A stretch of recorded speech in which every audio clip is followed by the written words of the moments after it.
आज बनवूयात आंबट गोड तिखट असे कच्च्या कैरीचे सरबत की जे खूप हेल्दी आहे, ज्यामुळे सी विटॅमिन तर मिळते, तसंच इम्युनिटी पण वाढवते आणि पचनाला पण मदत करते। तसंच हे सरबत खूप टेस्टी आणि टेम्पटिंग पण बनते।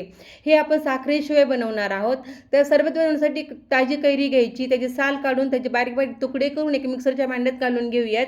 त्यात थोडासा चाट मसाला, थोडीशी जिरा पावडर, थोडीशी हिरवी मिरची, थोडेसे काळे मीठ, थोडीशी पुदिन्याची पाने, थोडीशी कोथिंबीर घालून घेऊयात। आणि साखरेऐवजी इथे आपण गुळ वापरणार आहोत। गुळामुळे हे सरबत खूप टेस्टी बनते।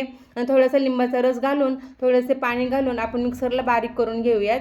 आणि ह्यातच आपण थंड पाणी घालून घेऊयात 1 ग्लास, आणि थोडेसे गाळणीने गाळून घेऊयात।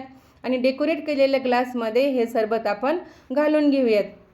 हे कच्च्या कैरीचे सरबत आपले तयार आहे। आणि यात थोडी कच्च्या कैरीचे तुकडे जे केले होते ते थोडे वरती डेकोरेटला घालून घेऊयात। आणि हे आपले कच्च्या कैरीचे सरबत टेस्टी आणि टेम्पटिंग सरबत तयार आहे, आणि तुम्ही पण ट्राय करा।